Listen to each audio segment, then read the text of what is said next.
하나님의 말씀 다니엘서 8장 1절부터 8절까지 말씀 함께 보시겠습니다.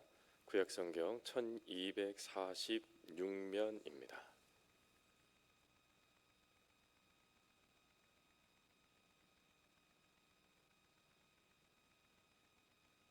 다니엘서 8장 1절부터 8절까지 말씀 구약성경 1246면입니다. 우리 함께 봉독하겠습니다. 나 다니엘에게 처음에 나타난 환상 후 벨사살 왕 제3년에 다시 한 환상이 나타나니라. 내가 환상을 보았는데 내가 그것을 볼 때에 내 마음은 엘람 지방 수산성에 있었고 내가 환상을 보기는 을레 강변에서이니라. 내가 눈을 들어 본즉 강가에 두 뿔 가진 수장이 섰는데 그 두 뿔이 다 길었으며 그중 한 뿔은 다른 뿔보다 길었고 그 긴 것은 나중에 난 것이더라. 내가 본즉 그 수장이 서쪽과 북쪽과 남쪽을 향하여 받으라. 그것을 당할 짐승이 하나도 없고 구월자가 없으므로 그것이 원하는 대로 행하고 강하여졌더라. 내가 생각할 때에 한 수렴소가 서쪽에서부터 와서 온 지면에 두루 다니되 땅에 닿지 아니하며 그 염소의 두 눈 사이에는 현저한 뿔이 있더라. 그것이 두 뿔 가진 수량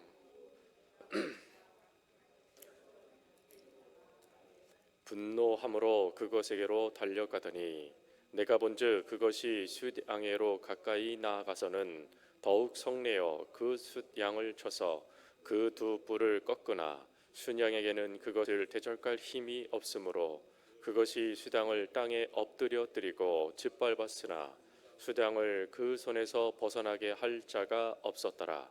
수렴소가 스스로 심히 강하여 가더니 강성할 때에 그 큰 뿔이 꺾이고 그 대신에 현저한 뿔 넷이 하늘 사방을 향하여 났더라. 아멘. 다니엘서는 12장으로 구성되어져 있는데 그 12장의 그 말씀의 내용들이 시간상으로 기록되어져 있지는 않습니다. 그러나 시간상의 내용을 가지고는 기록되어져 있습니다. 이게 무슨 말이냐면 시간에 따라서 각 장들이 시간 순서에 따라 기록된 것이 아니라 1장부터 6장까지 말씀은 시간상의 내용을 가지고 기록되어졌지만 7장부터 마지막 12장까지는 그 시간상의 중간에 나타나야 될 환상들이 별도로 구별되어져서 시간상의 내용을 가지고 다니엘로 하여금 그 꿈을 꾸도록 만든 것이 하반장 7장부터 12장까지의 내용입니다. 그래서 시간의 순서에 따라 기록됐지만 시간의 순서를 따르지 않는 내용이 바로 다니엘서의 중요한 또 내용이 되기도 합니다. 근데 이 다니엘서 내용에 또 특징이 하나가 있는데 그것은 이 시간상으로 기록되어져 있는 1장부터 6장까지의 말씀은 다니엘이 다른 사람에게 그 꿈을 해석해 주는 내용으로 기록되어져 있습니다. 그러나 7장부터 12장까지의 내용은 다니엘이 누군가에게 꿈을 해석해 주는 것이 아니라 다니엘에게 천사가 그 꿈의 내용을 해석해 준 말씀이 7장부터 12장까지의 말씀입니다. 오늘은 이렇게 천사가 그 꿈을 해석해 준 두 번째 꿈의 환상에 대한 말씀이죠. 우리가 몇 주에 걸쳐서 7장의 말씀들을 살폈습니다. 그 7장의 말씀을 살핌을 통해서 바다에서부터 네 동물이 나타나게 되어지고 그 네 동물에 나타나는 환상이 바벨론 제국의 마지막 황제였던 벨사살 왕 원년의 그 꿈이 다니엘로 하여금 꾸게 되어진 말씀이라는 것을 우리가 지난번까지의 말씀을 통해 살폈습니다. 그리고 오늘부터의 말씀은 8장의 내용을 가지고 하나님이 천사를 통하여 허락하시는 두 번째 꿈에 대한 내용인데 시기적으로는 벨사살 왕의 3년쯤 즉위한 뒤 3년쯤 되었을 때입니다. 즉 7장과 8장의 환상의 꿈의 기간이 2년 뒤에 이 두 번째 꿈을 다니엘이 꾸게 된 것이죠. 근데 그 꿈의 내용은 참 우리가 이해하기 쉽게 성경은 해석되어져 있는데, 그 이유가 아까 7장부터 12장은 시대순 가운데 다니엘로 하여금 하나님의 말씀이 기록되어졌지만 그 해석을 천사를 통해서 해석되어졌다라고 말씀을 드렸습니다.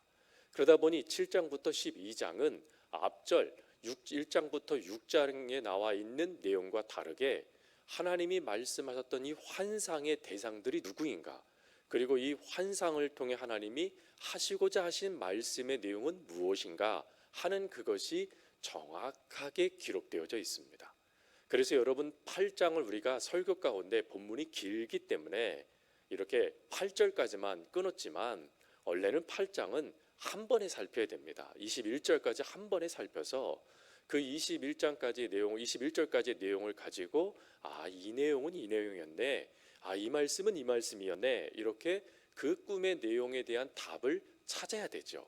하지만 조금 전에 말씀드린 대로 시간이 없기 때문에 그걸 다 다룰 수 없어서 우리는 총 3번에 걸쳐서 이 본문을 나누고 그리고 그 속에 담겨져 있는 하나님의 말씀들을 하나씩 배워가게 될 것입니다. 오늘은 그 첫 번째로 바로 이 꿈속에 나타난 두 동물을 가지고 하나님이 보여주신 환상을 살펴보기를 원합니다. 첫 번째 동물은 두 뿔을 가진 숫양이죠. 여러분, 이 두 뿔을 가진 이 숫양, 이 꿈을 꾸게 만들었던 이 대상이 누군지에 대해서 성경은 분명하게 말씀하시는데, 그것이 바로 8장 20절 말씀에 가보면 이 두 뿔 가진 숫양을 메대와 바사의 왕들이다라고 기록해 놓고 있습니다.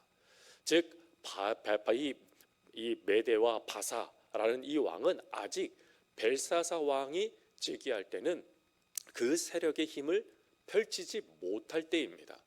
그리고 이 메대와 이 바사의 왕들은 우리가 잘 알고 있듯이 연합군이 되어져서 벨사사 왕을 축출하고 그 나라를 차지하는 연합 세력이죠. 바로 이 연합 세력이 그 다음에 나타날 일들에 대해서 오늘 다니엘이 환상으로 꿈을 꾼 것인데, 이 환상 내용에 보면 이 숫양을 어느 누구도 막을 수 없었다라고 이야기를 합니다. 그런데 이 숫양이 동서남북 모든 곳을 들여받지 못하고 동쪽은 빼고 서쪽부터 북쪽까지만 들어받는 일들이 나타나기 시작합니다. 그럼 왜 동쪽은 제해놓고 또 이 서쪽부터 북쪽만 그들이 들어받고 또 그것을 차지하게 만들었는가? 이것은 하나님의 그 다음의 역사를 우리가 봐야 되는 부분입니다. 근데 오늘 또 그것까지 살필 수는 없죠. 근데 이 부분의 중요한 것은 이렇게 날뛰면서 자신의 힘을 강조했던 이 세력이 어떻게 됐느냐 하는 것입니다. 이 세력에 대해서 그 다음 3절부터 4절까지의 말씀 이후에 5절부터 7절을 넘어가면 어떤 말씀이 나오냐면 숫염소가 등장을 해서 이 숫양을 들여받았다라고 기록되어져 있습니다. 내용상으로 보면 숫염소가 들여받음을 통해서 아이고 깨갱 끝났네 이런 뜻으로 생각할 수 있겠지만 사실 그 의미보다 더 큰 의미입니다. 어떤 의미냐면 이 숫양을 여러분 고양이라고 한번 생각해 보시면 됩니다. 여러분 고양이 2마리가 쥐 몇 마리를 잡고 의기양양한 거예요. 야, 내가 이제 이 모든 것들을 다스릴 수 있고 이제 내 발 앞에선 다 깨갱이야 하고 있는데 갑작스럽게 호랑이 한 마리가 나타나서 이 고양이 2마리를 탁 물어버린 것입니다. 뭘 의미하는 것이죠? 그 아무리 자신이 힘이 있고 능력이 있어도 그 다음에 나타나는 그 다음 나라의 왕의 권력에는 미칠 바가 못되는 연약한 나라가 이 두 나라라는 것입니다. 근데 이 환상 그대로 숫염소는 헬라의 왕으로 등장하게 되어진다라고 성경이 기록해 놓고 있거든요. 그리고 헬라의 첫 번째 왕, 헬라 통일 왕국, 그 통일 왕국의 첫 번째 왕이 누구냐면 우리가 잘 알고 있는 알렉산더 대왕입니다.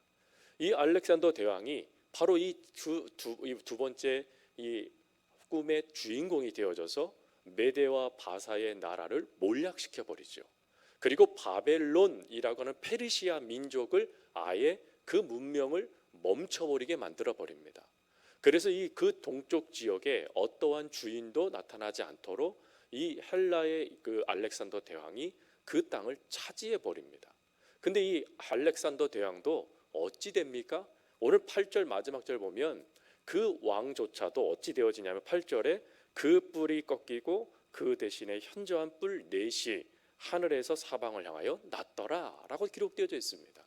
즉 아무리 큰 힘을 갖고 있고 연합군도 물리칠 수 있는, 그리고 자신의 나라뿐만 아니라 다른 나라와 연합하여 통일왕국을 이루는 위대한 제왕이라고 할지라도 그도 하나님의 뜻에 의해서 죽게 되더라라는 것입니다. 그리고 그 죽을 뿐만 아니라 그 나라가 네 나라로 분리되어지는 것은 이미 우리가 역사 시간에, 세계사 시간에 배운 내용이기도 하죠.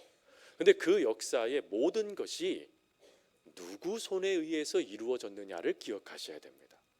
즉 그런 역사가 이루어졌네, 아이고 무서운 일이네 하고 끝나는 게 아니라 그러한 역사를 누가 일으키셨고 그러한 역사에 일으키시는 그 주권이 누구에게 있느냐 하는 그것을 하나님이 다니엘에게 깨닫게 하시고, 그리고 오늘 우리가 깨닫기를 원하신다라는 것입니다. 여러분, 이와 같은 역사의 모든 것들을 주장하시며 이끄시는 이가 누구십니까? 하나님이시죠. 여러분, 이것이 다니엘에게는 얼마나 큰 위로가 되는지 모릅니다. 왜 그러냐면 비록 그의 나라가 망하고 그는 포로가 되어져서 지금 바벨론 땅에 와서 남의 나라, 남의 민족, 남의 나라의 왕을 섬기며 잘 되도록 하는 신하의 일을 하고 있는데 비참한 것이죠. 그런데 그럼에도 불구하고 우리의 삶과 상관없이, 아니 우리의 삶을 뛰어넘어서 하나님은 모든 역사를 주관하신다라면 하나님이 이사야를 통하여서 내가 때가 되어지면 너희를 돌아오게 해주겠다라고 하셨던 그 약속이 반드시 이루어질 약속이라는 것을 다니엘은 깨닫게 됐다라는 것입니다. 그래서 그 깨달음 가운데 다니엘은 이 비참한 상황 속에서도 믿음을 지키고 이 고난과 어려움이 닥쳐와도 하나님을 놓치지 않는 삶을 살아낼 수 있었던 것입니다.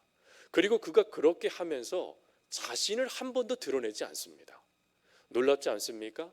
분명히 환상을 풀어내서 그 바벨론의 모든 박사들과 무당들이 풀어낼 수 없는 그 모든 것을 답을 허락해 주는 위대한 일을 행했지 않습니까? 근데 그런 모든 것을 하면서도 그가 무엇을 놓치지 않냐면 내가 한 것이 아니라 하나님이 하셨다라는 그 주권을 누가 일으키셨느냐를 놓치지 않다라는 것입니다. 그걸 놓치지 않고 분명하게 서니까 여러분 그를 두려워하는 것입니다. 여러분, 우리 그리스도인들이 왜 세상 사람들이 그리스도인들을 두려워합니까? 자기들만 알기 때문일까요? 모든 걸 빼앗기 때문입니까? 그게 아니죠. 하나님이 함께 하셨기 때문에 그렇습니다. 하나님이 함께 하시고 그 하나님이 함께 하심의 그 역사를 늘 삶 속에 놓치지 아니하니까 그 삶조차도 교만해지지 않고 겸손히 하나님의 뜻을 이루어가는 그리스도인의 삶을 보여주더라는 것입니다. 여러분, 이런 삶 우리들도 하나님이 살아가기를 원하신다라는 것입니다. 그래서 우리는 모든 역사를 보며 누구를 발견해야 되냐면 하나님을 발견하셔야 됩니다. 하나님이 모든 역사를 주관하시고 그 모든 것이 하나님의 손 안에서 이루어지는 그 역사가 단지 구약 성경에서만 끝나는 역사가 아니라 오늘 우리가 살아가고 있는 이 땅에서도 이루어지고 있는 역사라는 것을, 주권이라는 것을 먼저는 인정해야 되고, 그리고 두 번째로 우리가 하나님의 그 주권 안에서 하나님의 일들을 감당하게 되어지면 당연히 함께 하신 하나님이 우리를 붙잡으셔서 모든 민족보다 뛰어나도록, 모든 이들보다 칭찬받는 사람이 되도록 역사에 가십니다. 이루어 주십니다. 여러분, 그럴 때 우리가 무엇을 놓치지 말아야 되죠? 하나님을 놓치지 말아야 됩니다. 그 하나님을 놓치지 않는 자세가 겸손의 자세입니다. 여러분, 우리가 하나님 앞에서 늘 겸손하길 원하지 않습니까? 그러면 어떻게 하면 겸손해질 수 있습니까? 다니엘이, 사실 우리가 읽지를 않았지만 다니엘 말씀 이 8장 마지막 부분에 넘어가면 이런 말씀이 있어요. 이 환상을 너는 반드시 기록해라, 간직해라 라는 말씀이 나옵니다. 환상을 간직하다라는 것은 그럼 하나님이 주신 그 환상을 늘 머릿속에 두라는 뜻인가요? 그게 아니죠. 이 말씀이 뭐죠? 이것을 이루어 가신 하나님을 놓치지 말아라라는 것입니다. 여러분, 우리가 하나님을 놓치지 않기 위해서 우리는 매 순간 무엇을 붙잡냐면 말씀을 붙잡지요. 즉 우리가 하나님의 말씀을 붙잡고 그 하나님의 말씀을 먹으며 내 삶 속에 간직할 때 우리는 비로소 하나님 은혜 안에서 겸손한 삶을 살아갈 수 있는 자녀가 되어진다라는 것입니다.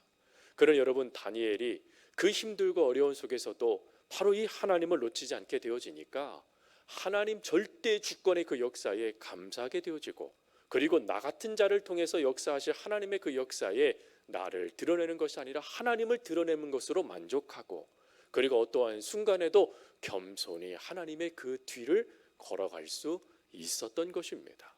그럼 여러분, 또 한 가지를 더 우리가 살펴야 됩니다. 그러면 역사만 하나님이 그렇게 이끌어 가실까요? 오늘 이 말씀의 내용은 역사의 내용입니다. 그러면 역사만 하나님이 이렇게 주권적으로 역사에 가실까요? 아니죠. 하나님은 우리 한 사람 한 사람도 이렇게 역사에 가신다라는 것입니다. 그 역사가 우리의 눈에 보이지 않을 수 있습니다. 그 역사가 무엇인지 우리의 손에 잡히지 않을 수도 있습니다. 그래도 하나님의 역사는 중단되지 않고 지금도 역사되어지고 있다는 것이죠. 그러니 사람들의 악한 이들이 잘 되고 또 악한 이들이 번성하고 하는 그 모습에 여러분 시험 들지 마십시오. 한자어 중에 그런 말이 있잖아요. 화무십일홍이라는 말이 있어요. 이게 무슨 말이죠? 붉은 꽃도 채 10일을 가지 못한다라는 것입니다. 즉 아무리 그가 뛰어나 보이고 아무리 그가 그것을 통해서 뭔가 높아지는 것 같아도 끝이 있다라는 거예요. 끝. 여러분, 끝이 있는 게 인간의 모습입니다. 근데 우리 그리스도인들에게는 끝은 하나님께서 부르실 때이고, 우리 그리스도인들에게는 믿음 안에서 살아가는 삶이 있는 것이죠. 그 삶 안에서 우리가 비록 오늘일지 내일일지 알지 못하지만 최선을 다하여 우리가 살아간다라면 우리의 삶 속에 역사하시는 하나님의 역사는 그 사람의 역사를 뛰어넘는 하나님의 은혜로 우리에게 더하여 주신다라는 것입니다. 여러분, 그것을 우리가 새벽에 잠언서 말씀을 통해 지금 살펴보고 있지 않습니까? 하나님의 말씀은 실제입니다. 그 실제의 말씀이 오늘도 주권적인 하나님의 역사 속에서 이루어지고 있다는 것이죠. 말씀을 마칩니다. 사랑하는 성도 여러분, 세상의 모든 역사 그리고 지금 이루어지고 있는 모든 것들이 우리의 짧은 머리로 그것을 다 이해할 수는 없습니다. 그러나 한 가지 분명히 알 수 있는 것은 그 이해되지 않는 역사일지라도 하나님이 이끌어 가신다라는 것입니다. 그리고 우리의 삶, 이게 우리의 삶이 또 어떤 삶이다라고 논할 수 없을 정도로 참 우리의 삶이 복잡합니다. 근데 아무리 복잡한 삶이라도 우리가 누구 손 안에 있다라는 것을 기억해야 될까요? 하나님의 손 안에 있다라는 것을 늘 기억하셔야 됩니다. 내 인생이 복잡하고 내 인생의 문제들이 늘 얽히고 설키고 있는 것처럼 뒤엉켜져 있어서 도무지 풀 수 없는 것처럼 보여져도 그걸 누가 푸셔내시냐면 하나님이 풀어내신다라는 것이죠. 그러니 그 풀어내시는 그 하나님의 주권을 믿으라는 것입니다. 오늘 그것을 분명하게 깨닫게 하시기 위해서 하나님이 이 다니엘서의 환상의 말씀을 우리에게 들려주고 있는 것이에요. 그러니 이 말씀을 믿고 매 순간 하나님의 주권, 그 살아계심을 인정하고, 그리고 또한 믿음으로, 때로는 그것이 깨달아지지 않아도 믿음으로 살아가고자 오늘도 발걸음을 걸어가는 여러분들이 될 수 있길 바랍니다. 그럴 때 하나님, 오늘 이 다니엘이 허락하셨던 이 놀라운 은혜, 깨달음의 역사 하나님은 반드시 허락하여 주실 겁니다. 그 역사에 간증하는 우리 성도님들 다 될 수 있기를 간절히 주님의 이름으로 부탁드립니다.